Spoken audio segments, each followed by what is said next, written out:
Bom dia, queridos! Aqui quem vos fala é o pastor Mesaque e com muita alegria estou com vocês mais uma vez, agora no livro de Salmos, e vou estar narrando para vocês, compartilhando o sublivro de número 3, que vai do capítulo 73 até o capítulo 89. Hoje nós vamos meditar do capítulo 73 ao 78. No capítulo 73 nós temos aqui uma narração de Asaf, e ele tem uma dúvida aqui que não é diferente da dúvida que muitos de nós ou já tivemos ou estamos passando por ela. Você percebe que Asaf começa a narrar que ele olha a vida do ímpio, ele começa a olhar o ímpio e parece, do ângulo que ele está, dá a entender que ele está numa total desvantagem e a vantagem está totalmente do lado do ímpio. O ímpio alcança o topo, prospera, as coisas dão certo, parece que o ímpio não tem problema para resolver, problemas a se preocupar, e ele fica numa situação muito desvantajosa no ângulo que ele está olhando, nesse contraponto que ele está fazendo, e ele começa assim a pensar: será que é vantagem ter uma vida justa, fazer as coisas certas, fazer as coisas corretamente, honestamente? Mas você percebe também que toda essa dúvida está apenas no interior de Asaf. Não era algo que ele sentava numa roda, ele entendia que ele não poderia compartilhar isso com os irmãos da fé, que ele poderia trazer dúvida a eles. E ele, nessa dúvida, você percebe no versículo 17 aqui do capítulo 73, que ele vai ao Senhor. E ele entra no santuário, aqui deixa bem claro que não era o santuário físico que tinha ali em Jerusalém.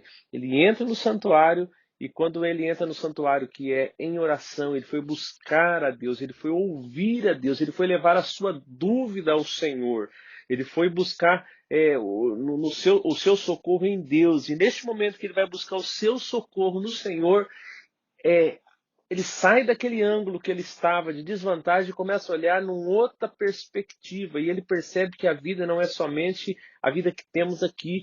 Ele percebe que há uma vida eterna, há uma vida que estaremos com o Senhor quando nós partirmos dessa terra. E aí ele entende que ser ímpio, que fazer as coisas que não agradam a Deus, não ser fiel, não haveria vantagem nenhuma quando passássemos após a morte para a vida ou a morte eterna. Então, quando ele olha numa perspectiva de fé, uma perspectiva real, ele vê que há uma grande vantagem nele em servir ao Senhor, que todos os benefícios que ele via no ímpio, que ele não tinha esses benefícios, ele entendeu que tudo isso não havia sentido se ele não tivesse uma vida aonde ele estivesse preparando para se encontrar com o Senhor. Então, Asaf tem sua dúvida sanada e ele volta, ele sai daquele ponto de dúvida e ele volta ao ponto da fé, da firmeza. E no versículo 28, depois de ele ter narrado aqui qual a desvantagem de ser ímpio, que era muito maior do que as suas vantagens, ele diz assim no versículo 28: quanto a mim, bom é estar junto a Deus. No Senhor Deus ponho o meu refúgio para proclamar todos os seus feitos. Agora, no capítulo 74, nós vemos que é um capítulo de lamento pela destruição do templo e de Jerusalém. Nós vemos aqui no versículo 1, ele já começa assim: olha, tu saíste e nos abandonaste, sem ao menos olhar para trás. Como pode nos pisar desta maneira? No versículo 2 e 3, ele, assim como um desespero, ele tenta refrescar a memória do Senhor. Ele diz assim: olha, refresca a tua memória, tu nos compraste há muito tempo, pagaste um bom preço por nós. Vem e visita o lugar do desastre, vê como eles destruíram o santuário. No versículo 4 e 8 ele fala: enquanto o teu povo adorava, teus inimigos entraram. Eles puseram fogo na entrada, brandindo machados, despedaçaram os objetos de madeira, derrubaram as portas amarretadas. Eles queimaram aquele santo lugar até o chão e diziam ainda: vamos bani-los da terra, e queimaram todos os lugares de adoração. No versículo 9 até o versículo 11, ele diz assim: olha, não há sinal ou símbolo de Deus à vista. Não temos ninguém para falar em teu nome. Até quando, ó Deus, os bárbaros blasfemarão e os inimigos nos amaldiçoarão e sairão ilesos? Até quando ficará sentado aí como se estivesse de mãos atadas. Então nós vemos aqui o salmista assim, no desespero pela destruição que estava acontecendo, o templo sendo colocado fogo, a profanação, tudo aquilo que era belo, que era ali um símbolo em Jerusalém, era ali todo aquele baluarte que eles tinham, agora estava sendo destruído, e o salmista aqui, como se Deus estivesse sem saber do que estava acontecendo, ele vem em ato de desespero, querendo mostrar para o Senhor, olha, até quando isso? Só que do versículo 12 em diante, dá uma virada de chave nesse desespero, e ele começa agora não apenas ali querer chamar a atenção de Deus, como se Deus não estivesse a par do que estivesse acontecendo. Ele, a partir do versículo 12, né, ele cessa um pouco aquele lamento e questionamento que ele vinha, e ele fala, olha, Deus é meu rei desde o começo. Então agora ele começa a dizer ao Senhor quem era o Senhor para ele. E ele começa agora a relembrar os feitos, e ele começa a glorificar a Deus, exaltar ao Senhor pelo que ele havia feito já até o momento. Então ele lembra aqui como um sopro dividisse o mar em dois, com o teu dedo abriste fontes e riachos, e secastes as enchentes implacáveis. Tu és dono do dia e da noite. O Senhor põe as estrelas e o sol em seus lugares, projetaste os quatro cantos da terra, criaste as estações, verão, inverno. Aí no versículo 18 ao 21, ele volta de novo ali tentar dar uma ajuda ao Senhor, sabendo da justiça, né, compreendendo como Deus é justo, e ele sabia que Deus não deixaria aquilo passar ileso. Ele fala assim, olha, Senhor, anota aí, ó Eterno, todos os insultos dos inimigos e cada profanação. Não deixe de anotar nada disso, porque depois de tudo que nós sofremos, não te esqueça de nós, lembra-te das tuas promessas. Ele começa agora a clamar ao Senhor, dizendo, olha, Senhor, lembra-te das tuas promessas, que não são poucas para nós, que o Senhor possa lembrá-las e não faça vista grossa delas. E no versículo 22 e o último 23, ele volta assim, de uma forma veemente, dizer ao Senhor, olha, põe-te em pé, ó Deus, e te defende. Ele estava tão aflito de ver aqui, ele falou, o Senhor precisa se defender, o Senhor precisa fazer alguma coisa. Está ouvindo o que dizem ao teu respeito, ó Senhor, estão te profanando, estão dizendo coisas terríveis. Olha todas essas obscenidades que estão dizendo ao teu respeito. Então nós vemos aqui no capítulo 74 o desespero junto com o lamento, junto com o questionamento que o salmista estava se dirigindo a Deus por todo esse momento difícil de destruição que Jerusalém estava passando. Agora no capítulo 75, nós vemos que fala sobre a justiça de Deus, um Deus justo que faz justiça no sentido de julgar, condenar o que precisa ser condenado, mas também absolver o justo. Então ele começa no versículo 1, falar, como se fosse uma continuação da oração, olha, somos gratos a Ti, ó Deus, somos gratos, Teu nome é nossa palavra favorita, Teus poderosos feitos são o nosso único assunto. Então, ele continua glorificando a Deus, como no fim do capítulo 74. No versículo 2 ao 4, ele continua dizendo assim, olha, Tu dizes, Senhor, estou convocando uma reunião, estou pronto para corrigir as coisas, eu conserto a situação, ponho cada coisa em seu lugar, digo aos arrogantes, basta, e aos violentos, olha, não vá com tanta pressa, calme aí. Do versículo 5 ao 6, está assim, ó, não levante o punho contra o Deus Altíssimo, não erga a voz contra a rocha eterna, ele é o único de leste a oeste, do deserto às montanhas, não há outro igual, ele é o único Deus que traz exaltação, toda exaltação vem do Senhor. Todo benefício de exaltação que os homens buscam, mas são passageiros, mas a exaltação verdadeira vem do Senhor. Do 7 ao 8, continua assim dizendo, olha, Deus governa, o Eterno governa. O Eterno tem em sua mão uma taça, e essa taça está cheia até a borda. Então essa taça é uma medida da ira do Senhor. Então todas as coisas que fazem, que os homens fazem, que as nações fizeram, que as nações têm feito, a Bíblia nos dá o ensinamento que ela vai enchendo a medida. Quando chega a medida, e ele continua aqui nesse trecho do 7 ao 8, olha, ela está cheia até a boca, e quando ela se enche e derrama, e começa a escorrer, derramar, o ímpio da terra tem que beber toda essa ira até a última gota, porque daí começa a justiça de Deus contra toda a impiedade. Do 9 ao 10, para finalizar o capítulo 75, começa dizendo assim, olha, eu conto a história do Eterno, cantando louvores ao Deus de Jacó. E termina dizendo assim, olha, as forças e a honra dos ímpios serão destruídas, mas a força do justo será engrandecida. No capítulo 76, agora fala da soberania de Deus. Então, no versículo 1, ele inicia aqui, do 1 ao 3, ele diz assim, olha, Deus é bem conhecido em Judá, e em Israel seu nome é familiar. Do 4 ao 6, ele entra dizendo assim, olha, quão majestoso tu és.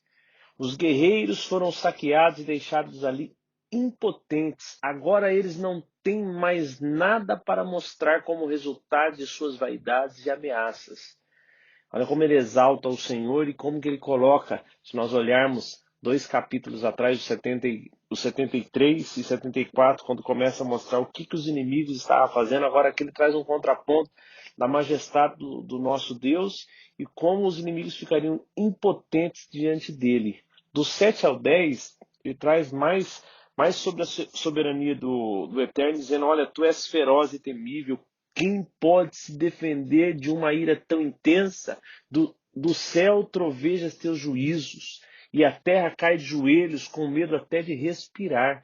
Deus se põe de pé e corrige o mundo, salva os desafortunados da terra. Em vez de reação irada, confeccionem uma coroa em louvor para o Eterno. Versículo 11 e 12, ele conclui dizendo, faça ao Eterno o que você disse que faria, pague a ele os seus votos. Que todos na cidade tragam oferta ao único que vê cada movimento nosso. Ninguém passa desapercebido, ninguém brinca com ele. Aqui o salmista eleva ao Eterno, a soberania do Eterno, traz o quanto ele é soberano sobre tudo, quanto a terra está debaixo da soberania, enquanto as pessoas estão debaixo do juízo do Eterno, quanto os inimigos se tornam inválidos diante da soberania do Eterno.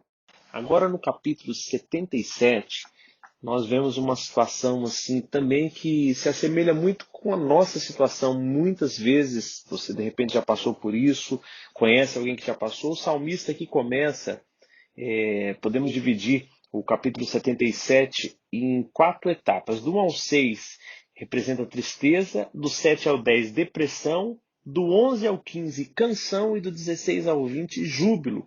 Nós vemos que ele começa o capítulo 77 sempre no centro da coisa, quando eu estava, a minha vida era, eu não acreditava, eu me lembrava, eu ficava acordado a noite toda, não sabia dizer o que me incomodava, recordava os meus dias, dedilhava o meu violão, tentando uma forma de reorganizar a minha vida. Então nós vemos o salmista aqui totalmente depressivo, triste, né, sofrido, e vem narrando isso. Quando chega do 7 ao 10, ele fala, será que o Senhor nos abandonou? Olha a situação que ele estava. Será que se assemelha muitas vezes à nossa situação? Ele nunca sorrirá outra vez? Olha quanto questionamento. Seria seu amor tão inconstante?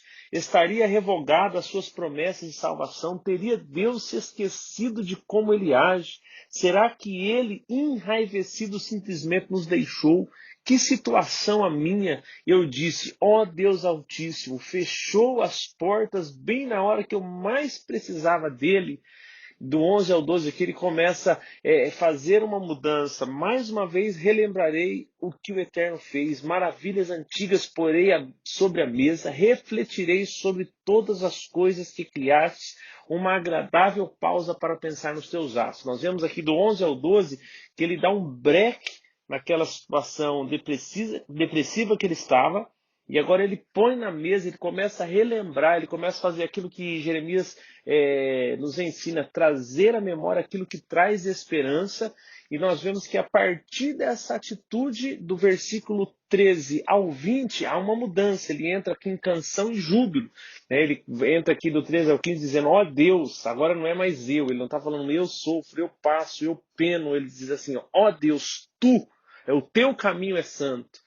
Nenhum Deus é grande como o Senhor.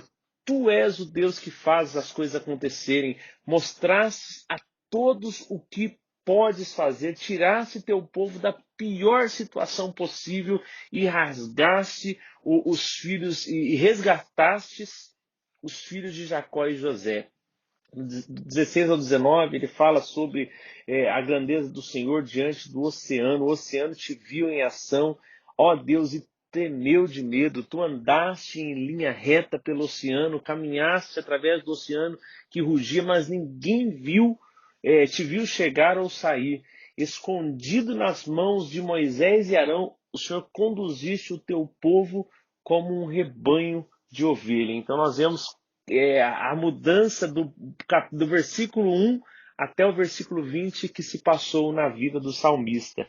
E tem um provérbio que diz assim, olha, quando nós olhamos para si mesmo, isso nos traz aflição. Quando olhamos para os outros, nos traz desânimo. Porém, quando olhamos para Cristo, alegra o nosso coração.